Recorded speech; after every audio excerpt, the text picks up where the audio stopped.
me of my street pictures, with beautiful features. Hey, Agbolewa, oh, Agbolewa, hey, Agbolewa. Kò sígbà tó máa kúrò nínú ìṣòro tó wà yìí. Òkè ìṣòro ẹ̀ tí mo rò pé ìgbà tó ti pè wọ́n ní ṣọ́ọ̀bù ó máa ti pẹ̀ tẹ́lẹ̀. Òkè ìṣòro ẹ̀ tí wá ti pẹ̀ tẹ́sí lẹ́sìn. Ó ní kọ́ ní ìran. Ó tẹ́tẹ́ bẹ̀rẹ̀ ní. Èmi mo ní kọ́ máa kí àpò nígbà tó ń bẹ̀rẹ̀ kékeré. Àbẹ́ ìmọ̀ fẹ́ àtẹ́kùn burúkú sí ìran ayé orí ẹ̀dá. Ọ̀gá náà dé o. Ìwọ ẹlẹ́dẹ̀ tó pìkì tó bá ti bí ẹ̀rẹ̀ kò jẹ́ kí n tún rí ẹ̀rín ìbí. Àmì kò tó gbé sórí ìran ọgbẹ́ náà lóhùn. Boko Haram ló ń láti ìwà ọdún.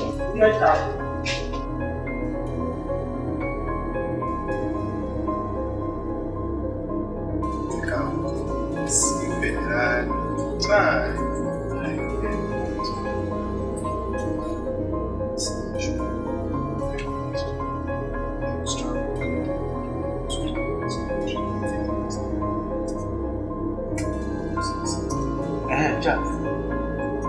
Just please, Jerry. I need you to clarify something. I beg to apply. I wish to apply. I'm applying. You won't apply for the US visa. Don't worry. Because who will be more managing? Got me going to the worry. I'm not applying for the US visa. I'm applying for a job.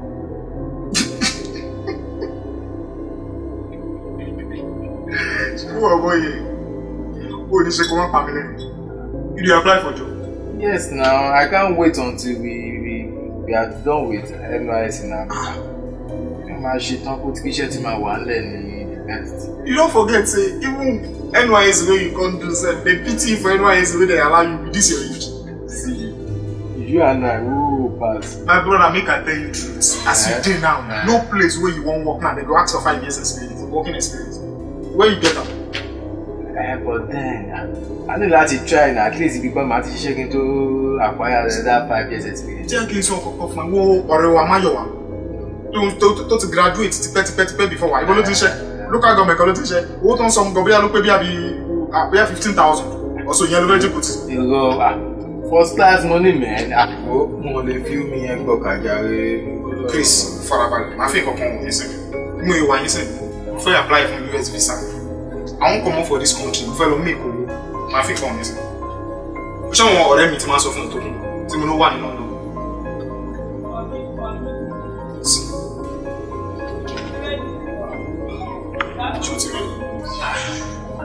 Oh really? First guy, maybe you. Hold on. Oh, TV. What's really? No, yeah. Oh, TV. But now, guys, this show no man share ni. You assist on my make. Oh no, ni sọ fún ẹ. Kò ń ṣe the same guy tó ní kó drop out university tó fi lọ visa lottery. Ọlọ́run nígbà tó ṣe investigation wáyé tó lówó university ìbò fake. Kí ló ń sọ yìí? Tó bá wà ní Yankee, then you go to it. Tó bá wà London, please liberate kí ló máa sọ. Naija, you waiting there Naija. I'm not in there Naija, my brother. In the waste time in country you mean. Anyway, tí mo ṣe gan mo fagídí ṣe ni. But then, àwọn èèyàn make Nigeria now. Àwọn èèyàn ṣe oríire Nigeria. Wọ́n be happy. Mo lè faith. How everybody wants to be in America. It's about an opportunity, man. It's not a matter of drug or die. Tí máa dẹ̀ lọ sí America kan gbogbo lọ ọ́zù kí wọ́n lọ máa fọṣọ fún àwọn èèyàn kan kí wọ́n lọ máa fọ òkú àbí kí máa park snow. Wo I'm going to America to flex, man, make a woman there, you know, legal way. Okay. It's good. Yeah. It's good, but maybe no. My papers. Maybe no. Which am I agency? In the next 7 years, you are watching my application letter. Me, she pay for my one. Yaki mama say the say shama. Má worry now. But wọ́n ti pé tó bá tábà máa wo gbogbo ilé àti gbogbo ilé. Everybody máa gbogbo ojú. Grandpa ni ìwé ni ò jẹ́ kó tí ì ríṣẹ́. Agbolewa, Agbolewa, oh, Agbolewa, Agbolewa. Chris, you see that guy? He always bust my brain each time we see. Who is that? A small doctor. It's not small doctor. Omo Naija, ye ma oya ba oje. No, sing. Na the swag guy. Na song with that. Compare him to Baba now. Beautiful Nubia. Please.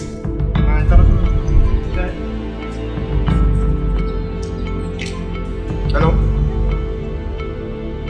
Who they talk to? Tokumbo! Ah! Tokumbo! Kí ló ṣẹlẹ̀? Guy, what's it day now? I dey message you for Facebook, Instagram, everything. You know they answer me. What's happen now? I dey see your update o. Ferrari, clubbing, Asos Pay, Jackie, everything. Kí ló ṣẹlẹ̀? Kí ló ṣẹlẹ̀ now?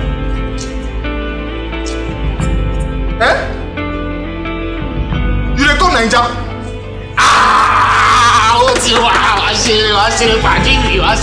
So when you dey come now, so that I go fit come block you for them? My side. Now you dey come.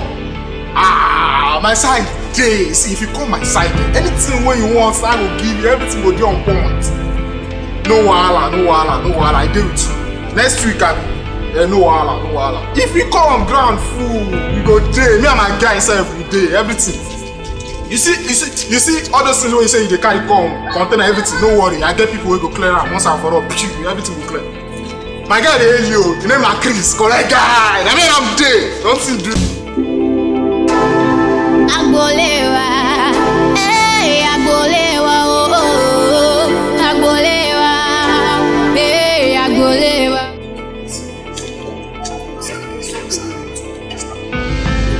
You see this guy? Child different. That's John. That's him. Èmi àti àti ti sọ̀rọ̀ dáadáa. The last time, mo ṣàfihàn lórí system. Orí gbogbo mọ́tò, orí gbogbo ilé, orí everything. This guy is a big boy. Tó bá wọlé sí Naija, it's coming with dollars, it's coming with clothes, it's coming with gold, it's coming with money, everything counts. Enough of that. But I told him I was like, childhood friend, and then when last did you see him? When last?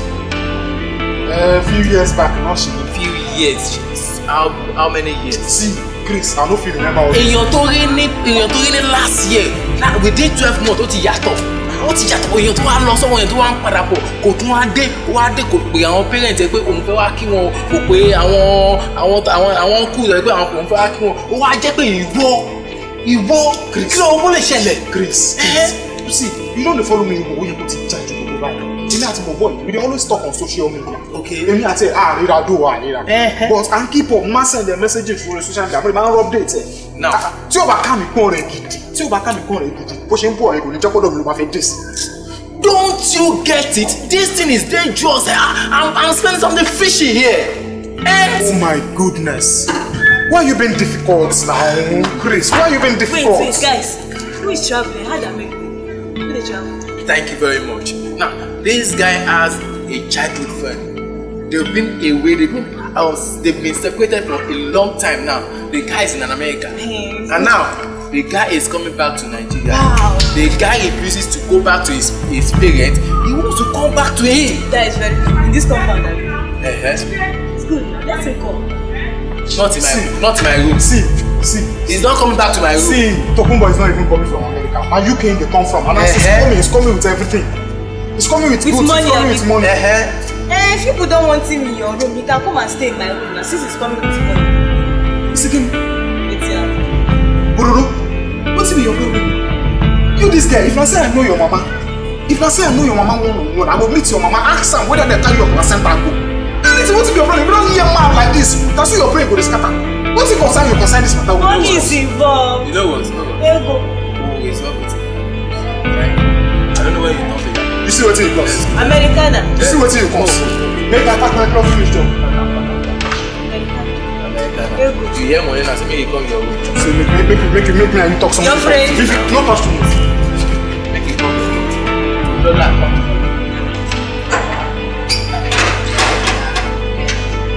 People should come now.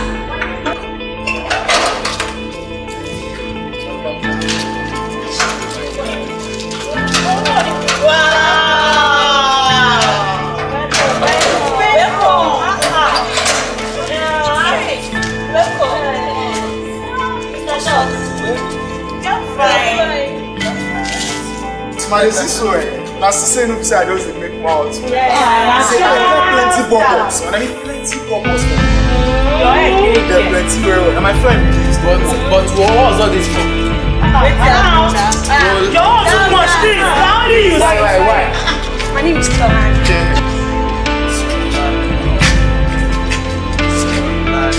Yeah. Come on. This guy not cool guy. Hey, I'm baby. baby. So, baby. That's fine. Sorry, my name's Tim. Tell me. Baby. It's like a little Wait now, wait now. Let me. You sound like I'm not very quiet. Is it gonna? Now, My God. You don't quiet now. You see how many guys Okay. Do you know what? You guys just chill, calm down, you know? This wow. come with heavy load, you know? What are you doing? Asu. Wait, guys, lay your bags now. Some things are coming, you know? Plenty things. Hey, as you come now, you not bring anything come for us. He there on top shit. No worry. Range Rover, Ferrari, everything. So, Ọlọ́run tó bá dé tó bá dé My guy, àti tó bá dé my guy, no talk too tó bá dé much. No talk too much. It's my guy. My guy.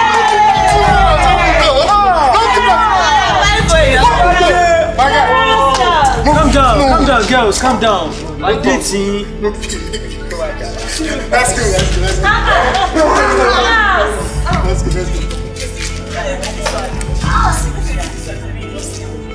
Double side.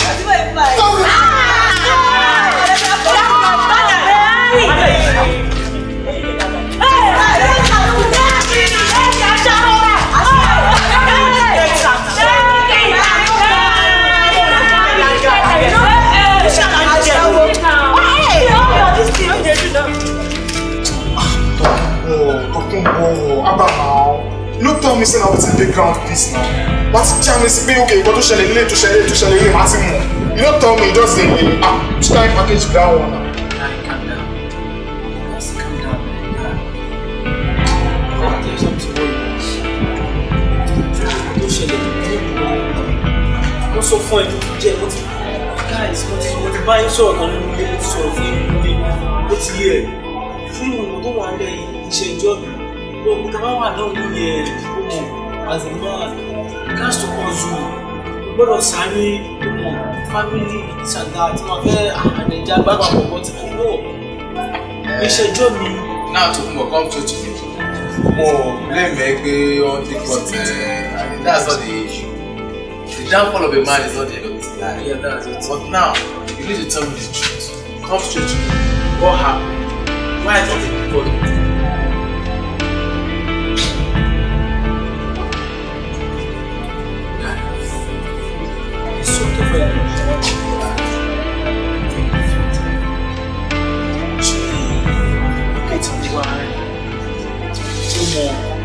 Tó bá ṣe rọ́ọ̀sì lọ́mú yẹn tó ṣe rọ́ọ̀sì lọ́mú yẹn tó wọ́ọ̀kì tó jákè tó súnmọ́kì tó gbékè ó lè rọ́nà lọ́mẹ́ tó ní bó ṣe wà já yẹn tán èmi wọ́ọ̀kì láì mo súnmọ́kì mo jákè mọ́ra mo gbékè sókè mo gbékè wálẹ̀ sky tó lè mọ níta wà yẹn níta wọ́ mọ́ra níta súnmọ́ra yẹn ọlọ́pàá bá ti tẹ̀ wá. Just go straight to the point. You were into the legal thing, right?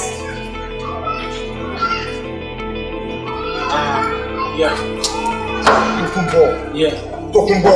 Ṣorí nísùúrù, máa nísùúrù ní láti ṣe yìí. Bẹ́ẹ̀ kó ti mọ̀ láti ilẹ̀ ó mọ̀ náà, ó mọ̀ kí ni ìṣọmọ bẹ́ẹ̀. Let me tell you something. Tí bá yẹn bí ọ̀rọ̀ drug dealer something ike tí mo wọ́ ọmọ yẹn súnmọ́ tó fún òun gbé mọ́ra, ó ti ẹ bẹ́ẹ̀ gbogbo fọ́kàn bí ó lè ṣẹlẹ̀, ó lè rò pé náà wúyè. Ẹni mistake báyìí tó bá ti mú ẹ báyìí, ẹni àbẹ̀lẹ̀ gbogbo ìgbìmọ̀ bá dé Nàìjà. Fọ́kàn tó ṣẹlẹ̀ ni ó dà wọ́n mú eré. Ojú tí èmi gan, ó bẹ́ẹ̀ kí n fà lọ́wọ́ kí n fọ́ọ̀kì. Gbogbo mọ́tò tó máa ń post on Facebook, Instagram, ilé clubbing, everything kọ. Guy, don't feel free, don't feel free. As a report that guy, don't even scold me. The two guys tell you see, the tip dey grand. Everything for them get done. Very much why. But I don't know. What here? Everything, don't meet me, everything she want alone. Ọ̀gbẹ́ni yóò kọ̀kan jàre. Stop all this thing with you talk. You don't fuck up now. So you go fuck up báyìí. Gbàtò dé ìjọ tó dé orí tí mo ní pákéjì fún ọgbà ọ̀gá ọ̀sẹ̀ mo ti pákéjì fún mo ti lẹ́nu fún ọkọ̀ ọ̀rẹ́ mi kan bọ́ láti yàtọ̀ kí o NSC mo wó yẹ tí èrè jọ ọ̀rọ̀ tó máa ṣí wọlé. Gbàtò dé owó tí bá láàrin lórí kan. Owó oúnjẹ ìsọ̀n láti ṣe kò sí ọ̀pọ̀ lọ́wọ́ ẹ̀. Ṣé pákéjì dáhùn ọ̀nà? Ojú òrùlé káwọn guys náà ti pa mi létẹ̀ lójú òrùlé fún ọmọ àti ọmọ. Calm down jọ wá láyé. Calm down. Wà á jẹ́ ìjà ẹ̀fọ́. Ṣorí violence of mine is not the end. Ó ti yẹ. Ṣorí mo kàn tó ṣẹlẹ̀ yìí. Relationship wa ló ń bọ̀wọ̀ wọ́n bí. Kí ló ṣe yẹ? Ó ní pé tèmi kan dùn ní sùúrù. Wọ́n kàn tí mo sọ fún ẹ. Relationship wa lọ. Ó yẹ. Everything don put it right. Alaye, you wan try scam me, go dey work. You wan scope me, go dey work. You no tell me say na this thing dey ground now, guy dey free me jare. Guy, torí mi láìpẹ́ tí wọ́n ń gbé kí ló ṣe wá. Now, I feel what to pass through. But then, now, this guy. Child friend me when she joined us on the phone. She picture it's not the fake thing, you know? It's not the fake. No, I carry it as in what you want here. It's mine, the money will go away. But this one of the things we share them, I can't be able to hear me. But if I'm for me, but it's they are sharing us. I drugs. And I'm able to make massive more by and I'm able to make my body nature. If you fuck up to why me, it's a job. Jim, they go through, but I almost you. As I did, I don't get shit or pocket. What has happened here? Let us move on. Stand up. We need to clean up.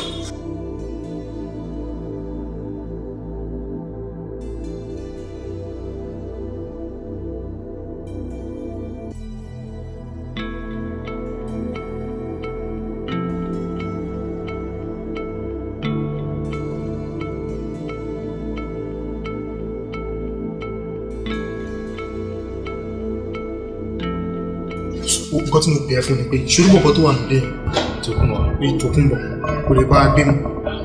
Kí ló ṣẹlẹ̀ náà? Wo ṣe bí mi mú wá síbí ìgbà pé bá a gbé kò dé lè wọ́ọ̀kì mọ́ nìyẹn.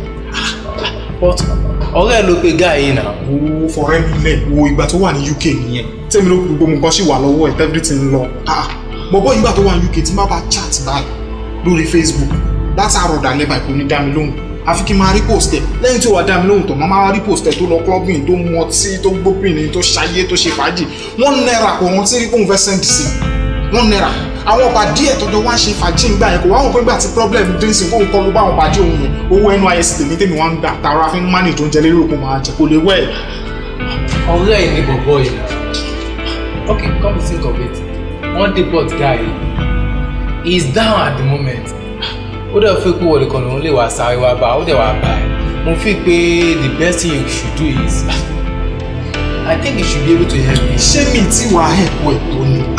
Mo ti ẹ̀bọ̀bọ̀ ètò náà aṣọ èmi àti ẹ̀ òun náà ló ń lọ jíìmù wa òun ló ń wọ̀ ìwọ àgọ́ òwò ọgàn àṣemú ló ṣe wọ̀ the last time so wọ́n ṣáà ti ẹ̀bẹ̀ tó nǹkan tó ṣẹlẹ̀ ṣe bó lẹ́bí. Ló yẹ ká ṣe é sí. Kó lọ sọ́dọ̀ àwọn ẹbí ẹ̀ ó parí kò lè jù. And guys, wow, ọjà ìgbàlá sọ̀rọ̀ yóò kó wọ̀ ni. Question best ló wọ̀ náà. where the back then go stroll out, you know, go Stroll kini, ìwé ilé lọ fi stroll ni àbò. Aláyé bó aṣọ ọjà rí. Ní sùúrù náà bá sọ̀rọ̀ náà. Wetin dey do you now? Bí lọ́ọ̀ṣì ló kọ̀ bí gbàtẹ́kùn tàbí báyìí. Kú nǹkan tó kọ sáyà àpò tó wọ̀ náà. Wetin dey do you? Kọ́lé mi fi 4 years mo fi bọ́n kándù lé lórí kémi tó wọ NYSC. Ìgbà tí when you dey UK, when you dey drink club. Kẹ́yìn máa. Carry babes, see how they walk and get and guy, pull up something for me, Charlie. Sky pattern me down. I go come plan. I go come plan. Come on. Hey girls, ṣé rí gbogbo nǹkan tá à ń sọ yìí kò lè dùn mọ́ yín nítorí pé ẹ wo bẹ̀rẹ̀ débi tá à ń sọ yìí. Let me tell you something. Sórí àwọn ayé tá a máa ń jẹ ayé foreign ni from UK to Canada to Manchester as in àwọn púpẹ̀ àwọn rẹ̀ ṣe pa bí a ti ń ṣe ré in fact let me tell you something àwọn P-Square Fino nǹkan Fino tẹ́ pé wọ́n yà boss abeg I hail. Irọ́ o ìwọ Fino Fino na big boy for Naija na. Àwọn mo ń sọ̀rọ̀ fún ẹ bọ́ má wọ̀rí ó máa ṣojú ẹ̀ jẹ́ ká ìròyìn dé farabalẹ̀. Wetin you been call Naija now? You guys to calm down.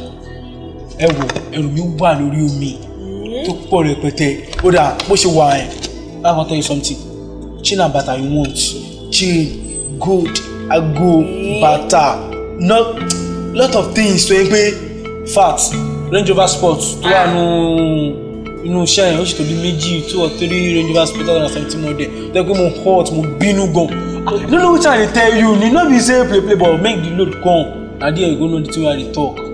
Tokunbo. You know wetin I want? I no want much from you. Na only one thing I want make you do for me. I need car. Babe, jẹ́ tán jẹ́ sínú ọkàn òun kí mi lè fún ẹ lófin. Sórí káà tó ló fẹ́ yẹn mo lè ṣe fún ẹ bọ̀ wá ní sùúrù because girlfriend mi kan wà tẹ́pẹ́ àjọ wà tó travel out ń gbà yẹn. So but due to one or two things gẹ́gẹ́ ṣe bákan tí yẹ mo kàn fílẹ̀ mọ́ ya but mo fẹ́ kó mọ̀ pé now bọ̀bọ̀ don back with heavy load. Mo fẹ́ kó mọ̀ àwọn kan àdáṣà pé kí ló ṣẹlẹ̀ tí kò fi gbà lẹ́nu pé kó mọ̀ pé Yeah, I don't want car. I just want a house. Wow. That there's car in the house and good, let there be money. That is just that small thing. Babe, down a small thing. I Man. trust Gas to calm you. down. I trust you. Calm down. But all this while they talk, something came around to the point from my mind. What's happening? I need some little change. Taking a month to clear all this my load to the car. Babe, I do okay, you know, as I do, I don't like how. What of your pounds now? Babe, don't you know that I can't use those pounds to clear all those roads? Because if I use them clear, they go think I be one kind big billionaire. They cast me, she no feel me. So that's why I need taking a month to clear my load. I just do okay. How much are we talking about here? Just talking amount like 250,000. 250. 250,000. Nigerian money 250,000. Owó yẹn pọ̀ díẹ̀ tó kí n Too much. láyé change. 250,000 not the money. It's talking change. Oh, that been ordinary to great. That been fun UK, man. The truth of the matter is, my daddy gave me 150,000, but I've spent 30,000 out of it. So it's mainly 120. Maybe I can give you that one. 20,000 naira, 120. How well? It's okay, I'll manage it. But if I give you this 120, you pay me back this 120.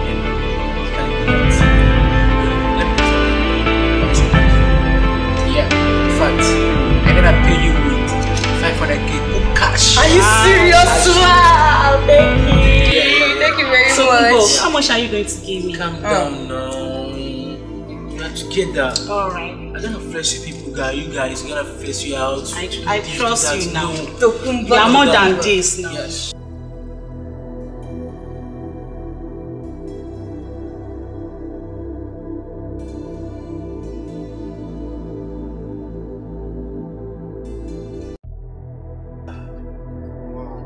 Oh, guy, I thought he's your friend. Why you dey talk like this now? Person wey I don see last for 20 years ago, you wan compare Galatasaray now? Hey! Chineke namo, this guy really. Hey! Oh, I fall mudu. Ah! Oh God, how did you? This guy. Ah! Agbolewa, agbolewa, agbolewa, agbolewa, agbolewa, agbolewa, agbolewa, agbolewa. Àwa kọ́mọ́dé agbolewa, unity diversity in our compound. People in our compound, people in our compound. Oh, Galala,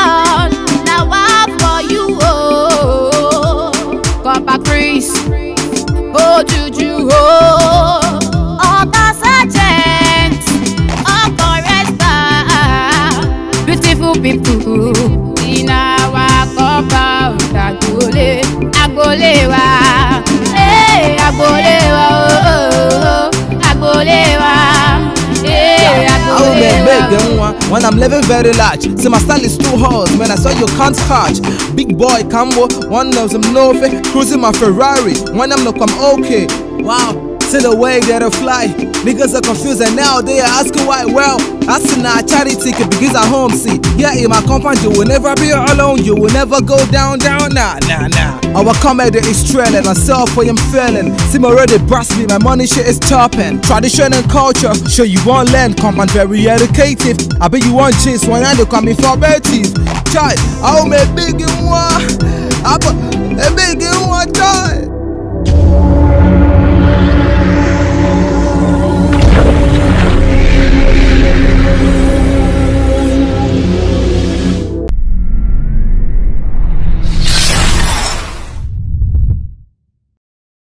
Be a mastery pictures, a beautiful feature.